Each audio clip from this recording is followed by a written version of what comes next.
Good morning. Welcome my YouTube channel Balaji online classes.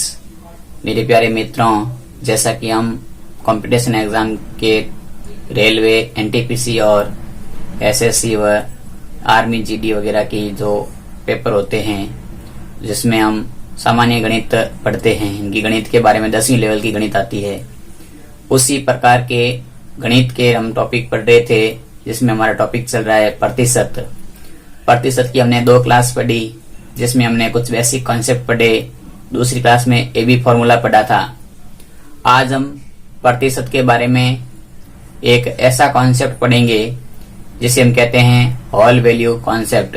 इनके whole value concept कैसे काम आता है, इनके हम क्वेश्चन आंसर के साथ साथ काम लेते रहेंगे।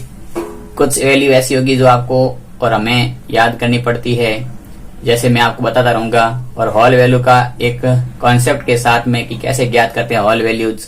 ये होल वैल्यू ज्ञात करने का जो कॉन्सेप्ट है वो नेक्स्ट वीडियो में मैं आपको आपके सामने पेश करूंगा। उसको आप देखोगे कि होल वैल्यू कैसे निकाली जाती है।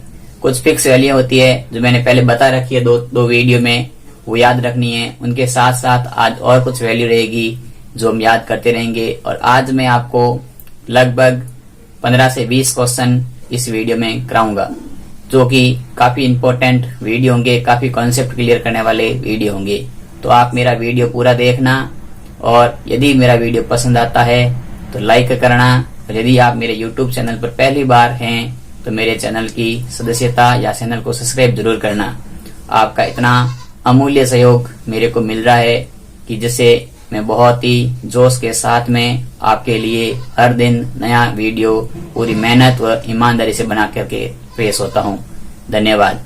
चलिए हम शुरू करते हैं। आज का हमारा टॉपिक है वो है प्रतिशत, यानी कि प्रतिशत की आज हम तीसरी क्लास पढ़ते हैं। तो प्रतिशत जिसकी आज का हमारा क्लास होगा वो तीसरा क्लास है, यानी कि हमने 2 क्लास पहले पढ़ रखी प्रतिशत की।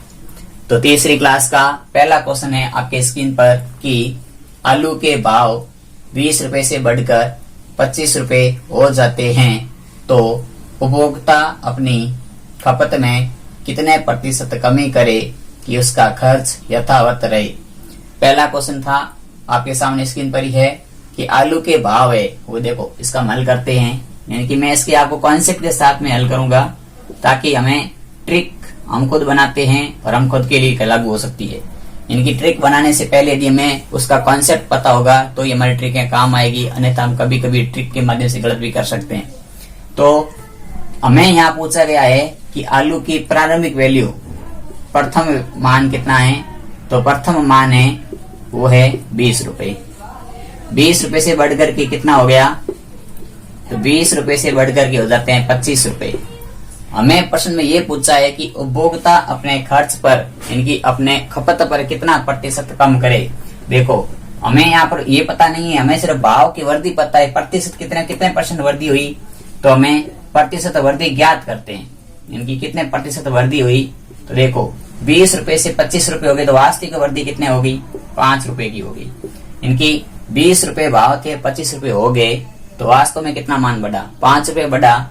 तो 5 रुपए बढ़ा, किस पर बढ़ा, 20 पर बढ़ा। ये पहले 20 था तो अभी तो 5 बढ़ा, तभी 25 हो गया। 5 रुपए बढ़ा, 20 पर बढ़ा, तो 100% पर कितना बढ़ेगा, तो यहाँ से हम गुणा करेंगे तो 5 बार कट जाएगा, यानी 25% वृद्धि हो गई। कितने प्रतिशत वृद्धि हो गई भाव में, तो भाव में होगी 25% वृद्धि। इसका कॉन्सेप्ट मैंने कल पढ़ाया था कि जब किसी वस्तु के भाव में 25% वृद्धि हो जाती है तो उसकी खपत में कमी कितनी होगी, तो खपत में प्रतिशत कमी हमें पूछी गई है। प्रतिशत कमी, तो खपत में प्रतिशत कमी की ट्रिक होती है कि जितनी वृद्धि हुई है उसको लिख दो ऊपर, उसी वृद्धि को 100 में जोड़ के लिख दो नीचे, और उसी को गुणा कर दो 100% से। क्या करना है, जब वृद्धि हो जाती है कितने प्रतिशत वृद्धि हुई, प्रतिशत वृद्धि ज्ञात होती है, तो जितने प्रतिशत वृद्धि है उसको लिख दो ऊपर, उतने प्रतिशत जितने प्रतिशत वृद्धि उसको ऊपर लिख दिया, उतनी संख्या को 100 में जोड़ के नीचे लिख लो और गुणा कर दो 100% से। ये ट्रिक है। फिर 25 के पहाड़े से इसको काटेंगे तो 5 बार कट गया, 5 को 100 से काट दिया तो 20 बार कट गया, यानी कि उपभोक्ता अपने भाव में 20% खपत में 20% की कमी करेगा तो उसका खर्चा क्या रहेगा, वही रहेगा। ये था इसका आंसर। क्वेश्चन था कि आलू के भाव में 20 रुपए की जगह बढ़कर के 25 रुपए हो गए, तो 25 रुपए हो गए तो उपभोक्ता है जो अपने खपत के अंदर की कितना कम खाए आलू ताकि इसका खर्चा वह कवर रहे, तो कितना प्रतिशत कम खाएगा, तो 20% कम खाएगा। जल्दी से आप इसका स्क्रीनशॉट ले लीजिए। फिर नेक्स्ट क्वेश्चन करते हैं, आज का दूसरा क्वेश्चन। ये आज का पहला क्वेश्चन था। चलिए आज का दूसरा क्वेश्चन है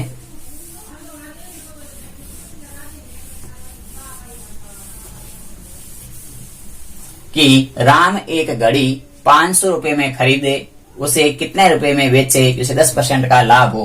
क्वेश्चन आपके सामने है कि राम एक घड़ी को 500 रुपए में खरीदता है, वह उसे कितने रुपए में बेचे कि उसको 10% का लाभ हो। ठीक है, आपके सामने क्वेश्चन है। इसका मैं आपको दो तरीके से आपको हल करके बता सकता हूँ। देखिए, हमें पूछा है 10% का लाभ, यानी कि 10% का मतलब 10% का मतलब होता है 1/10, और 1/10 जब लाभ होता है तो लाभ में एक जोड़ देते हैं। 10% का मतलब होता है 1/10, और इस 1/10 की ऑल वैल्यू हो जाएगी, वो हो जाएगी लाभ के लिए हो जाएगी 11/10, क्योंकि लाभ है तो एक जुड़ जाएगा।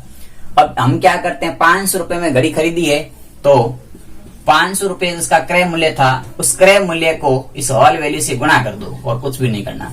तो 50 को 11 से गुणा करोगे तो 550 रुपए इसका आंसर आ गया कि 550 रुपए में बेचेगा।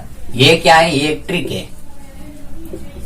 लेकिन देखो ऑल वैल्यू क्या है कि हमें 10% का मान पता होना चाहिए। 10% का मान होता है 1/10।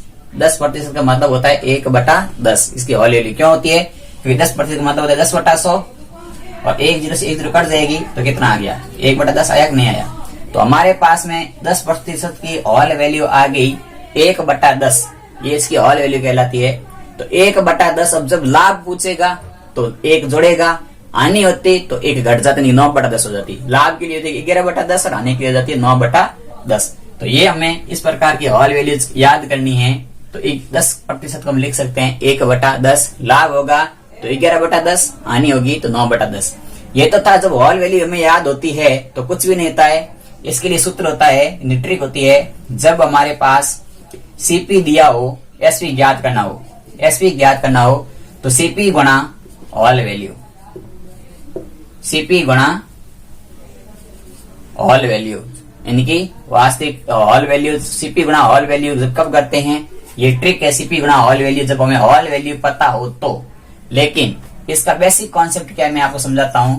तो बेसिक कॉन्सेप्ट है कि देखो हमारे पास में कह रहा है राम ने, देखो राम का 100% का मान कितना है, 500 रुपए है, क्योंकि खरीदा गया 100% का ही होता है। तो 100% का मान है 500 रुपए, तो 1% का मान कितना, सॉरी 100 का मान है 500 रुपए, तो 1 का मान कितना, तो 1 का मान आ गया 500/100। हमें ये पूछा है कि 10% का लाभ हो, यानी कि 10% का मतलब होता है, 10% का मतलब है 110। 10% का मतलब हो गया 100 के पीछे 10, 110% का मतलब कितना होगा, तो 500/100 गुणा 110। तो इससे हमारे पास में सीधा सीधा हो जाएगा 110, तो 2 0 से 2 0 कट जाएगी, 110 को 5 से गुणा करोगे तो 550 रुपए आ गया। यानी कि ये दो तरीके हो गए। यानी कि जब हमारे पास 100%, 100 का मान हमें दे रखा है 500, तो एक 100 का मान 500 है तो 1 का मान 500/100 एक नियम से। और हमें पूछा है 110 का मान, तो इसका 110 का मान देगा 550। यदि हम इसको ऐसे भी शॉर्टकट तरीका इतना ना करके ऐसे भी कर सकते हैं कि देखो हमारे पास में क्रय मूल्य 500 दे रखा है, अब क्या चाहिए हमें चाहिए लाभ कितना होगा, 10% लाभ पूछा है, तो 10% लाभ का मतलब 110/100, सीधा गुणा कर दोगे तो भी उत्तर 550 आएंगे। तो आपके सामने तीसरा मेथड, पहला मेथड और दूसरा तरीका, तीन तरीकों से मैंने आप इस क्वेश्चन को हल किया है। जो तरीका है, ये क्वेश्चन इसका है बेसिक कॉन्सेप्ट, यानी कि इस तरीके से हम करेंगे ही करेंगे। हमें ट्रिकें याद नहीं होती है तो हम इस तरीके से कर सकते हैं। 500 का मान 500 रुपए है तो 1 का मान 500/100 होगा। हमें 110 का मान पूछा क्योंकि लाभ पूछा था 110 ही होगा, 100 के पीछे 10 रुपए का लाभ का मतलब 110 रुपए। तो एक था हमारा दूसरा क्वेश्चन जल्दी से स्क्रीनशॉट ले लीजिए, उसके बाद हम पढ़ते हैं तीसरा क्वेश्चन। आपने स्क्रीनशॉट ले लिया होगा। तीसरा क्वेश्चन है कि किसी वस्तु का क्रय मूल्य 1000 रुपए है, उस पर 20% का लाभ कमाने के लिए विक्रय मूल्य कितना होगा। क्वेश्चन आपके सामने स्क्रीन पर है कि किसी वस्तु का सीपी 1000 रुपए है, उस पर 20% का लाभ कमाने के लिए कितने प्रतिशत लाभ कमाने के लिए उसका विक्रय मूल्य ज्ञात करो, इनकी एसपी ज्ञात करो। सेम क्वेश्चन है, देखो हल करता हूं मैं इसको। पहले मैं इसका बेसिक हल करता हूं। तो मेरे पास में सीपी दे रखा है 1000 और प्रतिशत लाभ मेरे को दे रखा है 20%। 20% का मतलब है कि मेरे को 100 का मान मेरे को दे रखा है 1000, तो 1 का मान कितना हो जाएगा, तो 1000 बटा 100। मुझे पूछा है 120 का मान, क्योंकि 20% का मतलब होता है 120, तो 120 का मान ज्ञात करना है। तो 1000 बटा 100 गुणा 120, 20 से 20 काट दोगे तो 120 को 10 से गुणा करोगे तो रहेगा 1200 रुपए। तो ये आ गई हमारी एसपी। कितनी आ गई, 1200 रुपए एसपी आ गई।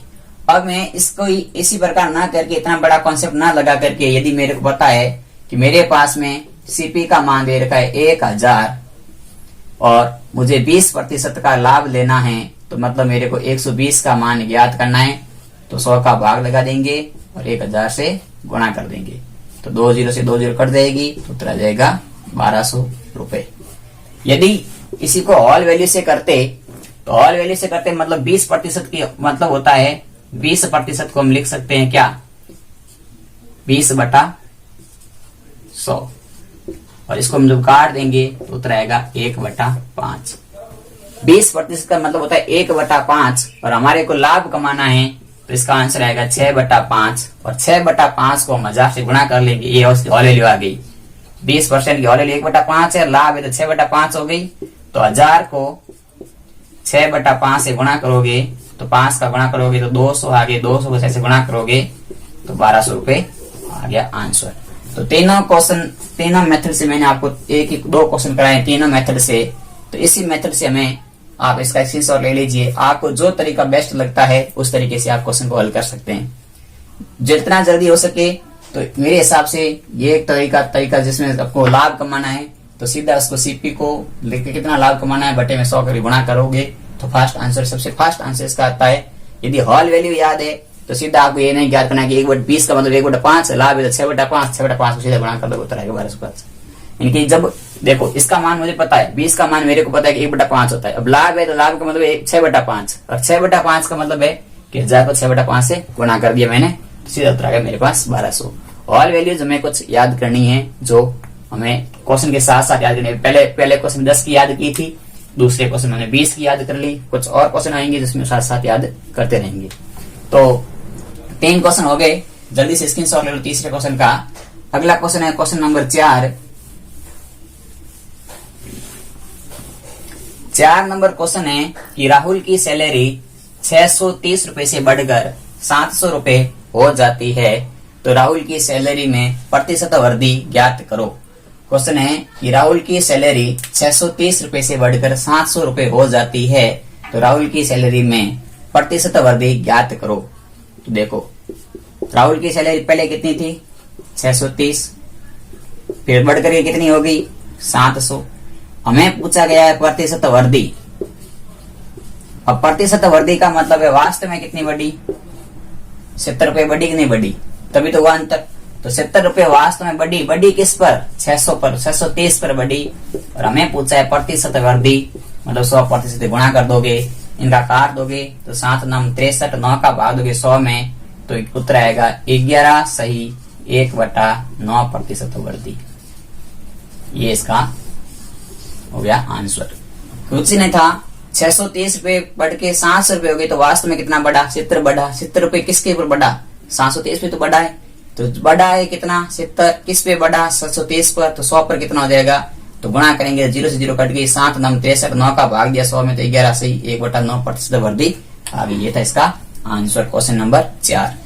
अगला क्वेश्चन है, इसका स्क्रीनशॉट ले लो उसके पहले, फिर अगला क्वेश्चन करते हैं। क्वेश्चन नंबर 5 है कि एक टीवी सेट का मूल्य 500 रुपए बढ़ने पर, एक टीवी सेट का मूल्य 500 रुपए की बढ़ोतरी होती है तो उसका मूल्य 10,500 रुपए हो जाता है।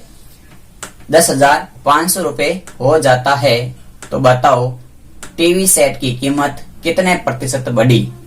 हमें क्या पूछा गया है, पूछा यह गया है कि क्वेश्चन में दे रखा है कि 500 रुपए जब टीवी के मूल्य में बढ़ोतरी हुई, 500 रुपए की बढ़ोतरी हुई, तब मूल्य हो गया 10,500।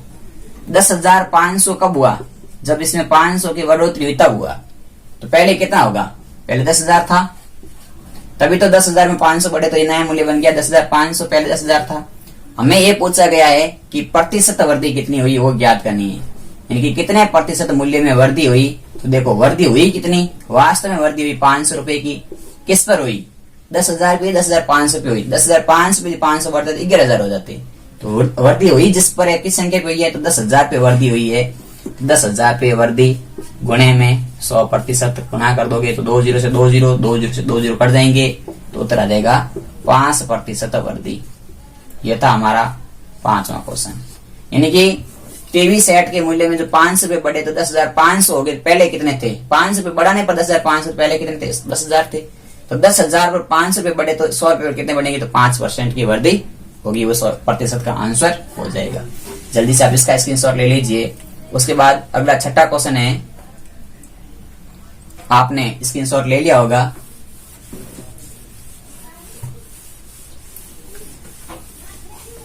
क्वेश्चन नंबर 6 है, यदि ए की आय बी की आय से 20% अधिक है तो बी की आय ए की आय से कितने प्रतिशत कम होगी। देखो क्वेश्चन ये कह रहा है कि यदि ए की आय बी की आय से 20% अधिक है तो बताओ बी की आय ए की आय से कितने प्रतिशत कम होगी।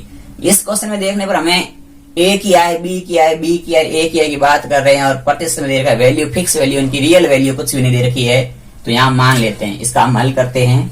हल में कह रहा है एक है ए और एक है बी, यानी कि ए की आय जो बी की आय का 20% अधिक है, मान लिया बी की आय 100 मान ली तो इसकी आय कितनी हो गई, 120 हो गई। अब हमें ये पूछा है कि बी की आय ए की आय से कितने प्रतिशत कम है, यानी कि दोनों का अंतर पूछा है, यानी कि ए की आय बी की आय से कितने प्रतिशत कम है। तो देखो बी की आय पूछा है, प्रश्न दे रखा है कि ए की आय बी की आय का 20% अधिक है तो बी की आय ए की आय से कितने प्रतिशत कम है। तो कितने प्रतिशत कम है, तो वास्तव में कितनी कम है, देखो वास्तव में कम है 20, तो 20 कम है, किससे कम है, ए से कम है। हमें तो ज्ञात करना है, प्रतिशत कमी ज्ञात करनी है। तो 20 से काट दिया 6 बार तो हमारे पास उत्तर आ गया 100/6%। 100/6% को मैं लिख सकता हूँ 50/3%, 2 के पाड़े से काट करके, और 50/3% लिखो या 100/6% लिखो। इसका वैल्यू होती है, वो होती है 16/2/3%। ये हमें ध्यान रखनी है, ये एक याद रखने की मान है कि 16/3/6% कमी होगी। यानी कि हमें प्रश्न में दे रखा है कि ए की आय थी वो बी की आय से 20% अधिक है, यानी कि यदि बी की आय 100 है तो ए की आय 120 होगी। अब ये पूछा है कि ये 100 है जो 120 से कितना कम है, यानी बी की आय ए की आय से कितना प्रतिशत कम है। तो वास्तव में कम है 20, कम किससे है, ए से, तो 20/a × 100। तो वास्तविक उत्तर आ गया 16/2/3% कम। ये था हमारा क्वेश्चन नंबर 6। जल्दी से आप इसका भी स्क्रीनशॉट ले लीजिए। अगला क्वेश्चन है 7वां, आपने स्क्रीनशॉट ले लिया होगा। 7वां क्वेश्चन है, यदि x का मान y के मान से 25% कम है तो y का मान x के मान से कितने प्रतिशत अधिक होगा। क्वेश्चन है कि x का मान y के मान से 25% कम है तो बताओ y का मान x के मान से कितने प्रतिशत अधिक होगा। यहाँ पर भी हमें कोई फिक्स वैल्यू नहीं दे रखी है तो हम यहाँ इसका हल करते हैं। x और y, हमें यह पूछा गया है कि x का मान y के मान से 25% कम है तो y का मान लिया 100, तो x का मान कितना आ गया एक्स का मान आ गया 25% कम यानी कि 75। अब हमें ये पूछा गया है कि दोनों का एक्स का मान वाई के मान से 25 का मतलब 75 आ गया, 25% का मतलब 75 आ गया। अब हमें ये पूछा कि वाई का मान एक्स के मान से कितना अधिक है, तो वास्तव में कितना अधिक है, तो वास्तव में अधिक है 25। देखो वास्तव में अधिक है 25, किससे अधिक है, किसका अधिक है, किससे है, तो 75 से अधिक है, तो 75 गुणे में 100, यानी कि हमें y का मान पूछा है, x से पूछा है, जिसका पूछा है उसका ऊपर, जिससे पूछा उसको नीचे लिखते हैं। ये कल बताया था, कल ये बताया था। तो यहाँ हमें जिसका पूछा गया उसको तो ऊपर लिखना है, जिससे संबंधित पूछा है उसको नीचे लिखना है और गुणा करना है 100% से। तो 25 को पहाड़ा 3 बार 75, 100/3 का मतलब होता है 33 सही 1/3% अधिक। पहले कम था तो ये अधिक होगा, इनकी y का मान कितना अधिक है x से, तो y का मान 33 सही 1/3% अधिक है x से। चलिए अगला क्वेश्चन है हमारा, इसका आप स्क्रीनशॉट ले लीजिए, फिर नेक्स्ट क्वेश्चन करते हैं। तो नेक्स्ट क्वेश्चन है कि राम के पास कुल 205 रुपए है, जबकि श्याम के रुपए का 12 सही 1/2% के बराबर है, तो श्याम का कुल रुपए कितना होगा बताइए। यहाँ हमें ये पूछा गया है क्वेश्चन में कि राम के पास 205 रुपए है जो श्याम के कुल रुपए का 12.5% के बराबर है, तो श्याम के पास कितने रुपए होंगे। अब राम का रुपया हमें दे रखा है कि राम का रुपया है वो है 205 और ये श्याम का कितना प्रतिशत है, तो श्याम का है 12 सही 1/2%। अब 12 सही 1/2% का मतलब होता है, यानी कि इसको हम लिखेंगे तो बाद में 24 25/2, 25/2 गुणा 1/100, तो इसको आंसर काटेंगे तो आएगा 1/8, यानी कि हमारे पास में 12 सही 1/2% का होल वैल्यू आ गई 1/8। हमें पूछा है श्याम का कुल रुपया पूछा है, तो मान लिया श्याम का कुल रुपया x है और x का 1/8 है, वो है 205 के। तो यहां से हमारे पास x की वैल्यू आ जाएगी 205 गुणा 8 बराबर 1640 रुपए, यानी कि श्याम के पास कितने रुपए आएंगे, तो 1640 रुपए आएंगे। क्यों आएंगे, देखिए हमें श्याम की वैल्यू पता नहीं, लेकिन हम 100 नहीं मान सकते क्योंकि राम की ओरिजिनल वैल्यू में 205 दे रखी है। यदि राम की ओरिजिनल वैल्यू नहीं देते तो हम 100 मान लेते, क्योंकि हम 100 कब मानते हैं, कभी 100 मानते हैं। यहाँ x क्यों मानना है, यहाँ x नहीं मानेंगे तो भी कोई फर्क नहीं पड़ेगा, क्योंकि आपको जिसकी वैल्यू रियल वैल्यू ज्ञात करनी है और किसी की वैल्यू के साथ प्रतिशत दे रखा देते हैं, इनकी 8/1 का गुणा कर दो 205 से तो कुछ भी नहीं होता। सॉरी, हमें देखो जब रियल वैल्यू किसी की दे रखी है, दूसरे की ओरिजिनल वैल्यू ज्ञात करनी है, दोनों प्रतिशत संबंध दे रखा हो तो कुछ भी नहीं करना होता है। जो वैल्यू दे रखी है उसको होल वैल्यू के उल्टे का गुणा कर दोगे तो उत्तर आ जाएगा 1640 रुपए, यानी कि ये था होल वैल्यू का उल्टा गुणा कर देते जब ओरिजिनल वैल्यू आ जाती कि जिसकी है उसकी। यदि हम ये पूछता कि श्याम की वैल्यू 1640 रुपए है, तो तथा राम की वैल्यू श्याम की वैल्यू का 12 सही 1/2% है, तो राम की वैल्यू बताओ। उल्टा क्वेश्चन पूछता, मैं उल्टा पढ़ रहा हूं, ध्यान से सुनना। प्रश्न ये पूछता कि श्याम की वैल्यू या श्याम के पास में 1640 रुपए है तथा राम के पास में श्याम के रुपए का 12.5% मान है, तो श्याम का मान बताओ। तो कुछ क्या करना था, तो आपको करना था कि राम की जो वैल्यू थी, श्याम की वैल्यू थी, उसको 1/8 यानी 12.5 का होल वैल्यू से गुणा कर देते तो आपका उत्तर आ जाता, वो आ जाता 205 रुपए, ये आ जाते राम के वैल्यू। इस प्रकार से इसका भी आप स्क्रीनशॉट ले लो जल्दी से, फिर हम अगला क्वेश्चन करते हैं। आपने स्क्रीनशॉट ले लिया होगा।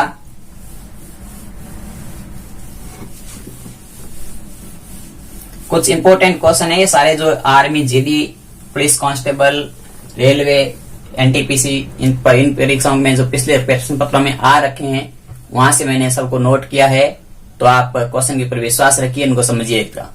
अगला क्वेश्चन है कि ए का वेतन बी के वेतन का 40% है तथा बी का वेतन सी के वेतन का 60% है। यदि तीनों का सम्मिलित वेतन प्रति माह 9,200 रुपए है, तो ए का वेतन बताइए। क्वेश्चन ये है कि ए का वेतन बी के वेतन का 40% है तथा बी का वेतन सी के वेतन का 60% है, जबकि तीनों का सम्मिलित वेतन प्रति माह का 9,200 रुपए है, तो ए का वेतन बताइए। देखिए हमें एक बार तो दे रखा है ए और बी का वेतन, ए और बी का वेतन दे रखा है, वो दे रखा है 40%, 40/100 इनको काट देते हैं तो 0 से 0 कट जाती है, उत्तर आता है हमारे पास, उत्तर आएगा 2/5। कितना आएगा? 2/5, क्योंकि 2 के पाड़े से कट गया 4 और 2 के पाड़े से कट गया 10, इनकी 2/5। यानी कि डी हमारे पास में आ गया कि इसका वेतन यदि 2 है ए का, तो बी का वेतन है वो है 5। तभी तो 5 का 40% होता है 2, यानी कि ए का ये हमने मान लिया कुछ वैल्यू परसेंटेज हिसाब से मान ली, यानी कि ए का और बी का हमने संबंध दे रखा था, ए का वेतन बी से 40% है, तो 40% का मतलब हो गया ए बटा बी, और यहां से लिख दिया सॉरी बी बटा ए, सही था, ए बटा बी लिख दिया और 40/100 लिख दिया, 0 से 0 कट गई, 2 बार 5, ए का मान 2 और बी का मान 5, तो ए का मान 2 बी का मान 5 लिख दिया। फिर कह रहा है बी का वेतन सी के वेतन का 60% है, तो बी बटा सी बराबर 60/100, तो यहां से आ जाएगा 3/5, यानी कि वापस हम लिखते हैं तो बी अनुपात सी करते हैं तो हमारे पास में आ जाता है बी अनुपात सी करेंगे, यहाँ कुछ नहीं है, यहाँ आ गया 3 और यहाँ आ गया हमारे पास 5। अब हमारे पास में तीनों की वैल्यू आ गई, 2 की वैल्यू, ए की वैल्यू 2 आ गई, बी की वैल्यू 3 और 5 आ गई, सी की वैल्यू 5 आ गई। जब 3 वैल्यू प्रतिशत इस प्रकार से अनुपात समझ पर पढ़ेंगे तो इसमें कुछ भी नहीं होता है, इसमें आपको n बनाना है, यानी कि इस 3 का 2 से गुणा करो, फिर इस 3 का 5 से गुणा करो और फिर इस 5 को 5 से गुणा करेंगे। इस प्रकार से हम इंग्लिश में n लिखते हैं, तो ये n वाला ट्रिक लगाते हैं। 3% को उभयनिष्ठ प्रतिशत करना है तब, यानी कि जब 3 संख्याओं के प्रतिशत अनुपात बनाने हैं तो हमें ये n फॉर्मूला काम में लेना है। n फॉर्मूले का मतलब है 3 को 2 से गुणा किया तो a का मान आ गया 6, 3 को 5 से गुणा किया तो b का मान आ गया 15, 5 को 5 से गुणा किया तो c का मान आ गया 25, यानी तीनों का अनुपात आ गया, वो हमारे पास आ गया 6:15:25। जब इनका हम जोड़ करेंगे तो हमारे पास उत्तर आएगा 46, यानी कि 46 का मान हमारे को दे रखा है 9,200, हमें 6 का मान पूछा है, तो ए का वेतन, ए का मान कितना 6, तो ए का वेतन हो जाएगा, वो हो जाएगा 9,200 बटा 46 × 6, ये कट जाएगा इससे 200 बार, 200 को 6 से गुणा करोगे तो राम का वेतन आएगा 1,200 रुपए। तो इस प्रकार से ये 2 ट्रिक क्वेश्चन का साथ में है, ये प्रतिशत का भी कॉमन है और अनुपात समानुपात का भी कॉमन है, इसलिए दोनों टॉपिक को साथ में बना करके क्वेश्चन बनाया, तो बहुत इंपॉर्टेंट क्वेश्चन है, काफी एग्जाम में पूछे जा चुका है।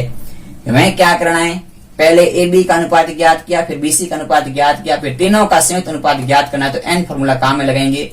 एन फॉर्मूले का मतलब है, हम इंग्लिश में एन ऐसी तो लिखते हैं, तो यहाँ पहले आप ए का मान, फिर बी के मान, बी का मान, सी का मान, फिर देखो एन फॉर्मूला बनाएंगे तो 3 दूनी 6, 5 3 15, 5 25, तीनों के अनुपात आगे ए अनुपात बी अनुपात सी, ये हमारे पास आ गया ए अनुपात बी अनुपात सी, जिसका मान ये आ गया। इसको जोड़ेंगे तो कुल वैल्यू में दे रखी है, ये प्रश्न में दे रखी है 9,200 रुपए। तो एक बार आपका स्क्रीनशॉट ले लो जल्दी से, फिर हम करते हैं अगला क्वेश्चन। तो आपने स्क्रीनशॉट ले लिया होगा। अगला क्वेश्चन है कि एक संख्या को पहले 20% तथा पुनः 20% की वृद्धि की गई, तो बताओ कि बढ़ी हुई संख्या में कितने प्रतिशत कमी करें ताकि संख्या का मान पहले वाला हो जाए। प्रश्न ये लिखा हुआ है कि एक संख्या में पहले 20% फिर 20% की वृद्धि की गई, तो बताओ कि बढ़ी हुई संख्या में कितने प्रतिशत कमी करें कि संख्या का मान प्रारंभिक हो जाए। तो चलिए इसका हल करते हैं। तो कल मैंने ये भी फॉर्मूला पढ़ाया था कि जब 2 बार वृद्धि हो या 2 बार कमी हो तो उसका ट्रिक होता है A B plus A into B बटा 100। 2 जीरो से 2 जीरो कट गई तो हमारे पास कुल वर्दी आ गई 44% वर्दी। ये कुल वर्दी आ गई, यानी पहले यदि 100 रुपए थे तो अब हो गए 144। तो कमी कितनी करनी है, तो प्रतिशत कमी पूछे तो मैंने बताया था कि जब वर्दी हो जाती है खपत में कमी क्या हुई, ट्रिक है खपत की कमी वाली ट्रिक है। तो वर्दी हुई कितनी 44 की, कितने पर हुई 144 पे, इनके 44 बड़े थे इनसे भी जोड़ दिया 44 और गुणा कर दो 100% से। इनको सॉल्व करेंगे तो 22 बार, 72 बार, 11 बार और ये देंगे 36 बार। ये 36 कट के 9 बार, ये कट के 25 बार। 25 को 11 से गुणा करोगे तो 5, 2 हासिल के, इनके 275 बटा 9 और 275 बटा 9 को जब सॉल्व करेंगे तो उत्तर आएगा 30 सही 5 बटा 9। 30 सही 5 बटा 9%। यानी कि वो अपने बड़े हुए मान में कितनी कमी करे, तो बड़े हुए मान में 30 सही 5 बटा 9% की कमी करेगा तो वापस जो वास्तविक प्रारंभिक मान था वो मान आ जाएगा। तो ये आप इसका भी स्क्रीनशॉट ले लीजिए। फिर हम आज का लास्ट क्वेश्चन करते हैं, उसके बाद अगले वीडियो में और अलग अलग कॉन्सेप्ट के साथ क्वेश्चन करेंगे। तो आपने स्क्रीनशॉट ले लिया होगा। लास्ट क्वेश्चन आपकी स्क्रीन पर है कि एक तेल के ड्रम में से 250 लीटर तेल था। एक तेल के ड्रम में 250 लीटर तेल था, जिसमें से 5 लीटर तेल टपक गया तो ड्रम में कितने प्रतिशत तेल शेष रहा। 5% तेल टपक गया तो ड्रम में कितने प्रतिशत तेल शेष रहा। क्वेश्चन वापस पढ़िए। एक ड्रम में 250 लीटर तेल था, जिसमें से 5% तेल टपक गया तो ड्रम में कितने प्रतिशत तेल शेष रहा। काफी विद्यार्थी इसको सोच रहे होंगे कि कैसे ज्ञात करेंगे। कुछ भी नहीं था, ड्रम में कितने प्रतिशत तेल था, 100% तेल था, 5% टपक गया तो शेष रह जाएगा 95%। आंसर यहाँ पे 250 मात्रा आपने क्वेश्चन को सिर्फ घुमाने के लिए दे रखी है। सीधा सीधा है कि 100 लीटर तेल में से 100% में से 5% टपक जाता है, पीछे कितना रह गया 95% रह गया। तो यदि आपको मेरे आज के क्वेश्चन वाला वीडियो आपको समझ में आया, आपको पसंद आया तो जरूर लाइक करना। यदि चैनल पर पहली बार हैं तो सब्सक्राइब करते रहना और आपका प्यार इसी प्रकार बनाए रखना। दोस्त नहीं, खुदा होता है महसूस तब होता है जब वो जुदा होता है।